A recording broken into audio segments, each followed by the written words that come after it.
Bismillahirrahmanirrahim. Assalamualaikum warahmatullahi wabarakatuh. Alhamdulillahirabbil alamin.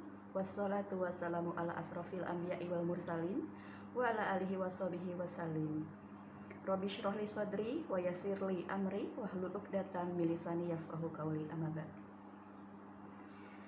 Kali ini saya Agustina Dilianti akan menyampaikan mata pelajaran kelas 7 semester 1, mata pelajaran Pendidikan Agama Islam pada bab pertama dengan judul Al-Quran dan Sunnah sebagai pedoman hidup. Baik, kita sama-sama membaca Al-Fatihah terlebih dahulu agar apa yang kita pelajari sama-sama pada kali ini itu bisa kita pahami dan juga bisa kita dalam kehidupan sehari-hari, bisa kita laksanakan dalam kehidupan sehari-hari. Ala kulli niyatin sholihah. Al-Fatihah. A'udzubillahi minasyaitonirrajim. Bismillahirrahmanirrahim. Alhamdulillahirabbil alamin. Arrahmanirrahim. Maliki yaumiddin. Iyyaka na'budu wa iyyaka nasta'in. Ihdinas siratal mustaqim. Siratal ladzina an'amta 'alaihim ghairil maghdubi 'alaihim waladdallin. Amin. Alhamdulillah, kita sudah membaca Al-Fatihah bersama-sama. Baik, lanjut. Kita sebelumnya pantun terlebih dahulu ya. Ke Jakarta naik sepeda. Jangan lupa untuk sarapan. Jalankan hidup bermakna, Al-Quran hadis sebagai pedoman. Siang-siang pergi ke taman, hari Minggu diam di rumah. Dengan Al-Quran hidup akan aman, dengan hadis hidup akan berkah. Amin ya rabbal alamin. Baik, topik bahasan kita kali ini ada 5. Yang pertama adalah tentang definisi Al-Quran, yang kedua tentang definisi hadis, yang ketiga tentang fungsi hadis terhadap Al-Quran, dan yang keempat kandungan surat An-Nisa ayat 59 dan Quran surat An-Nahl ayat 64 tentang kedudukan hadis terhadap Al-Quran, dan yang kelima tentang alif lam qamariyah dan alif lam samsiyah. Dan ini 5 topik bahasan ini itu akan kita bagi dalam 3 kali pertemuan. Jadi yang pertama, pertemuan pertama adalah tentang definisi Al-Quran dan hadis, lalu fungsi hadis terhadap Al-Quran. Jadi 3 topik bahasan ini akan kita bahas di pertemuan pertama. Lalu pertemuan kedua adalah tentang kandungan surat An-Nisa dan An-Nahl gitu ya, tentang kedudukan hadis terhadap Al-Quran. Dan yang pertemuan ketiga adalah tentang alif lam qamariyah dan juga alif lam syamsiyah. Minggu lalu kita sudah membahas tentang definisi Al-Quran, hadis, dan juga fungsi hadis terhadap Al-Quran. Jadi kali ini di pertemuan kedua kita akan membahas tentang kandungan surat An-Nisa ayat 59 dan surat An-Nahl 64 tentang kedudukan hadis terhadap Al-Quran. Review sedikit sebelum memulai di materi yang kedua. Jadi sambil mengingat kembali ya, apa sih itu ya definisi Al-Quran, hadis, dan juga fungsinya hadis terhadap Al-Quran. Seperti yang Ibu minta di minggu lalu, bahwa Ibu minta kalian bisa membaca dan mengingat gitu ya Quran, definisi-definisi tersebut, terus juga memahami dan juga menggali apa sih gitu ya definisi Al-Quran dan hadis, lalu analisis dan juga simpulkan, dan jadikan Al-Quran dan Sunnah juga sebagai pedoman hidup buat kalian sehari-hari. Ya, sambil mengulang kembali apa itu definisi Al-Quran menurut bahasa, itu artinya adalah membaca bacaan atau bacaan yang sempurna. Sementara menurut istilah adalah wahyu Allah yang diturunkan kepada Nabi Muhammad SAW secara berangsur-angsur melalui malaikat Jibril, dan membacanya adalah ibadah. Terus pemasyarakatannya dilakukan secara berantai dan satu generasi ke generasi lain dengan tulisan maupun lisan. Lalu susunannya pun dimulai dari Quran surat Al-Fatihah dan diakhiri dengan surat An-Nas. Fungsi dari Al-Quran itu adalah antara lain menjadi hujah atau bukti yang kuat atas kerasulan Muhammad SAW. Keberadaannya hingga kini masih tetap terpelihara dengan baik. Lalu, apa sih itu definisi hadis? Hadis adalah sumber hukum kedua setelah Al-Quran. Hadis berasal dari kata hadasa yang berarti baru, peristiwa, muda, perkataan, cerita. Sementara menurut istilah, hadis adalah segala sikap, perkataan, perbuatan, penetapan atau persetujuan takrir Rasulullah SAW. Dan secara harfiah, hadis berarti jalan hidup yang dibiasakan, berita, perkataan yang dihafalkan, disebarkan, dan ditradisikan oleh para sahabat, tabi'in, dan para ulama. Lalu apa sih beda sunnah, hadis, khabar, dan asar? Jadi sunnah itu adalah semua yang bersumber dari Nabi Muhammad SAW, baik perkataan, perbuatan, takrir, tabiat, budi pekerti, atau perjalanan hidupnya. Hadis adalah perkataan, perbuatan, dan takrir yang bersumber dari Nabi Muhammad SAW. Ada pula ulama yang menyamakan sunnah dengan hadis. Jadi ada pula ulama yang menyamakan sunnah itu sama dengan hadis, gitu ya. Terus khabar adalah sesuatu yang berasal atau disandarkan kepada Nabi Muhammad SAW dan selainnya. Lalu asar adalah segala sesuatu yang disandarkan pada sahabat dan tabi'in.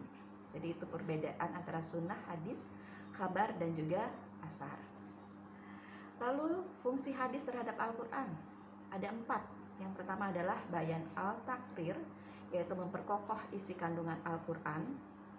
Yang kedua, bayan al-tafsir, yaitu memberikan perincian tafsir dan penafsiran terhadap ayat-ayat yang masih mutlak dan memberikan tahsis atau pengkhususan terhadap ayat-ayat yang masih umum.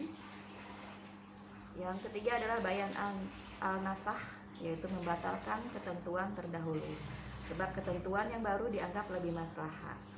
Yang keempat adalah bayan al-tasri, memberikan kepastian hukum Islam yang tidak ada di Al-Quran. Jadi ini fungsi-fungsi hadis terhadap Al-Quran.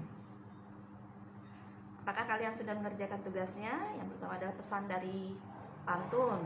Yang kedua, bertafakur, dan silakan tulis definisi dari Al-Quran Sunnah dalam bentuk mind map light, gitu ya. Sama seperti yang ibu tadi sudah buat. Kalian buat versi kalian masing-masing. Kalau sudah, silakan dikumpulkan. Lalu tuliskan lagi fungsi hadis dan Al-Quran menggunakan simple mind map, gitu ya. Silakan dikumpulkan tugasnya. Nah, sekarang kita udah masuk ke materi yang pertemuan kedua, yaitu tujuan pembelajaran kandungan Quran Surat An-Nisa ayat 59 dan Quran Surat An-Nahl ayat 64 tentang fungsi hadis terhadap Al-Quran. Di sini ibu ingin kalian pertama adalah bisa membaca Quran Surat An-Nisa ayat 59 dan juga Quran Surat An-Nahl ayat 64, membaca sesuai dengan tajwidnya. Jadi nanti kalian sama teman sebangku, gitu ya, atau teman di sebelahnya. Jadi melalui pembelajaran praktek tutor teman sebaya, kalian nanti dapat membaca surat An-Nisa ayat 59 dan juga Quran Surat An-Nahl 64 sesuai dengan kaidah tajwidnya ya. Jadi nanti berdua saling yang satu membaca, satu mendengarkan, gitu ya. Insya Allah bisa ya. Terus kalian juga menghafalkannya. Jadi insya Allah kalau sering membaca gitu nanti akan hafal. Dan yang ketiga, nanti sama itu bersama teman sebaya juga, teman sebangku atau teman sebelahnya. Dan yang paling penting dari Al-Quran itu tersendiri adalah kalian harus bisa menganalisa dan juga mengamalkannya dalam kehidupan kalian sehari-hari. Jadi melalui pembelajaran inquiry atau kritis dan analitik, kalian dapat menjelaskan kandungan Quran Surat An-Nisa ayat 59 dan An-Nahl ayat 64 tentang kedudukan hadis terhadap Al-Quran, sehingga dapat menampilkan perilaku semangat dalam mengamalkan Al-Quran dan juga hadis. Nah, Ibu minta nanti kalian buat kelompok berpasangan 2 orang, gitu ya. Teman yang satu membaca ayat suci sesuai tajwid, teman satunya mendengarkan dan membenarkan jika ada yang salah. Dan yang ketiga, baca terjemah dengan teliti secara bersama. Bacanya sama-sama, lalu baca dengan teliti. Dan keempat, buat simple mind light kandungan atau makna yang ada dalam surat tersebut. Ya. Kalian baca, lalu buat kelompok bersama teman sebelahnya, sama-sama membaca Quran surat An-Nisa 59, yang satu membaca, satu mendengarkan, lalu bergantian. Lalu setelah itu juga kalian hafalkan sama teman yang sebelahnya, gitu. Satu membaca, menghafalkan, yang satu mengkoreksi jika ada yang salah, gitu ya. Dan yang dua surat itu. Nah, kalian silakan baca dengan tajwidnya Quran surat An-Nisa 4 ayat, Quran surat keempat ayat ke-59. Ibu contohkan terlebih dahulu ya.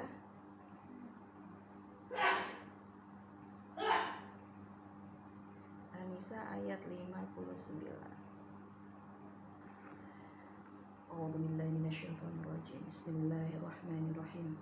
Ya ayyuhalladzina amanu atiiullaha wa atiiur rasula wa ulil amri minkum fa in tanaza'tum fi syai'in farudduhu ilallahi war rasuli in kuntum tu'minuna billahi wal yawmil akhir dzalika khairu wa ahsanu ta'wila. Nah, setelah ini kalian sama-sama membaca juga, lalu dihafalkan ya.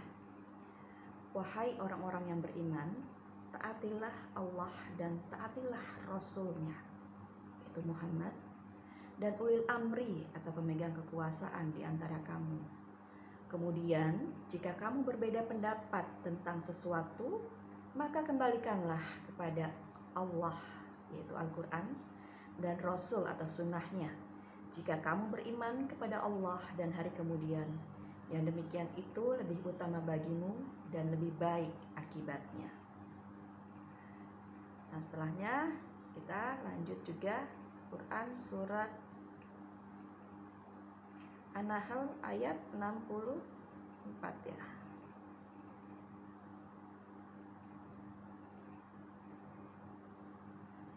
An-Nahl ayat 64.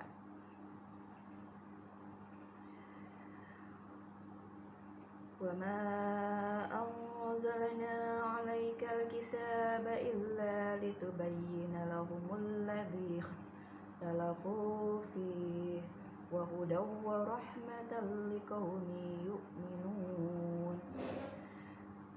Dan kami tidak menurunkan kitab Al-Quran ini kepadamu Muhammad, melainkan agar engkau dapat menjelaskan kepada mereka apa yang mereka perselisihkan itu, serta menjadi petunjuk dan rahmat bagi orang-orang yang beriman. Yaitu kalian silahkan mulai berkelompok saling membaca dan juga menghafalkan. Ibu kasih waktu selama 15 menit. Nanti siapa yang berani maju ke depan, Ibu kasih nilai lebih. Oke, sudah 15 menit berlalu. Nah, kita akan lanjut tentang perilaku semangat untuk mendalami Al-Quran dan hadis. Jadi kalian tadi sudah membaca dan menghafalkan.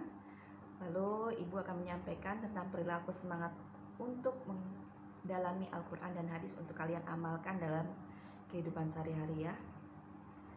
Jadi ini poin-poinnya, ada 6 poin. Yang pertama adalah setiap orang beriman harus taat kepada Allah dan Rasul-Nya. Yang kedua, menaati pemimpin pemerintahan maupun ulama. Yang ketiga, apabila terjadi perdebatan dalam masalah agama, agar kembali kepada Al-Quran dan hadis. Yang keempat, membaca Al-Quran dengan baik, memahami terjemah, dan membaca buku tafsir. Yang kelima, membaca buku-buku yang berkenaan dengan hadis. Yang keenam, berkonsultasi dengan guru terkait bacaan atau kandungan Al-Quran dan hadis. Nah, ini tugas kalian tadi, membaca sesuai ilmu tajwid, terus pahami maknanya dan tuliskan di dalam buku tugas dengan simple mind light. Yang terpenting amalkan, gitu. Yang terpenting itu adalah amalkan dari makna 2 ayat tadi. Lalu hafalkan dan tampilkan kedua surat tersebut di depan kelas untuk mendapatkan nilai.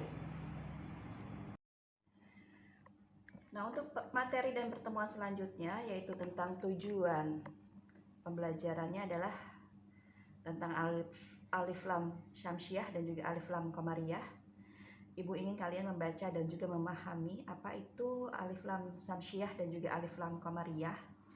Lalu kalian analisis melalui pembelajaran tutor sebaya sama seperti tadi, yaitu bersama teman sebelahnya ya. Kalian dapat membaca Quran Surat An-Nisa ayat 59 dan An-Nahl ayat 64 sesuai kaidah ilmu tajwid, khususnya yang ada bacaan hukum bacaan alif lam syamsiah dan juga alif lam qamariyah. Dan kalian juga bisa menganalisa dan juga memperjelas melalui pembelajaran inquiry, yaitu dengan cara kritis dan analitis. Kalian dapat menganalisa dan menuliskan dengan jelas hukum alif lam syamsiah dan juga alif lam qamariyah yang terdapat dalam Quran Surat An-Nisa ayat 59 dan Quran Surat An-Nahl ayat 64. Ini spill sedikit dulu ya tentang alif lam qamariyah dan juga alif lam syamsiah. Istilah syamsiah berasal dari kata syamsun yang berarti matahari. Huruf syamsiah diibaratkan sebagai matahari dalam bacaan Al-Quran. Sementara itu huruf lam diibaratkan sebagai bintang-bintang yang terlihat di siang hari dan tidak terlihat ketika ada matahari. Jadi alif lam syamsiah itu dibaca dengan memasukkan suara salah satu hurufnya dengan melesapkan suara alif lam. Huruf alif lam syamsiah ada 14, yaitu da, a, sa, da, za, ro, za, ro, za, sa, sya, so, wo, to, lo, la, na.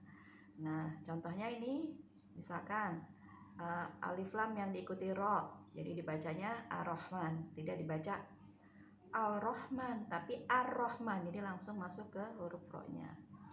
Terus alif lam yang diikuti sin, jadi dibacanya as-sama, bukan al-sama tapi as-sama gitu ya. Terus alif lam yang diikuti oleh nun dibacanya menjadi an-naim gitu ya, bukan al-naim tapi an, langsung masuk ke nunnya, an-naim. Nah, itu untuk alif lam syamsiah. Lalu alif lam qamariyah.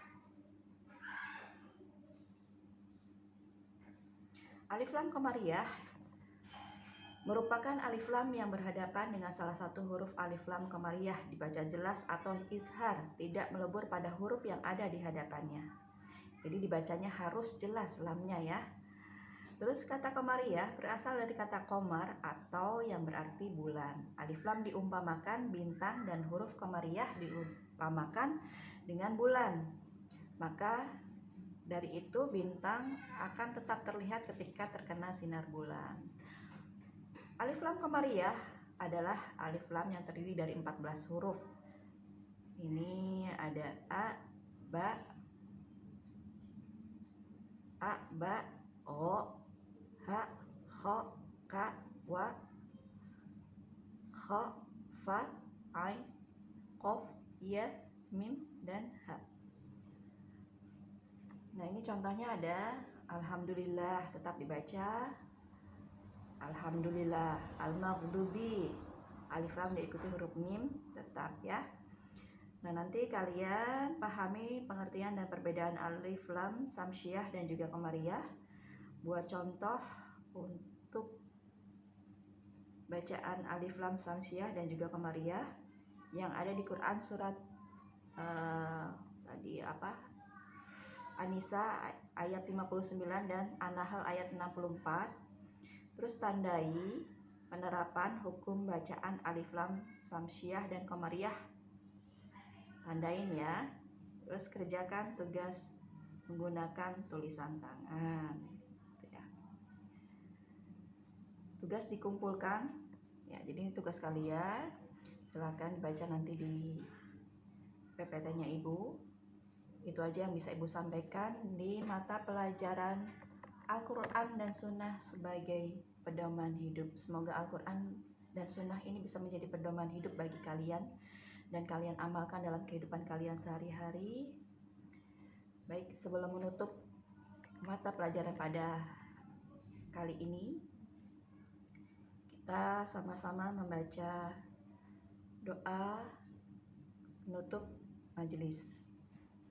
Nah, sebelumnya kita membaca surat Wal Asr demi masa. Bismillahirrahmanirrahim. Wal Asr innal insana lafi khusr illa alladziina amanu wa 'amilus shalihati wa tawassaw bil haqq wa tawassaw bis sabr. Subhanaka Allahumma wa bihamdika asyhadu an la ilaha illa anta astaghfiruka wa atubu ilaik. Wabillahi taufiq wal hidayah. Wassalamualaikum warahmatullahi wabarakatuh.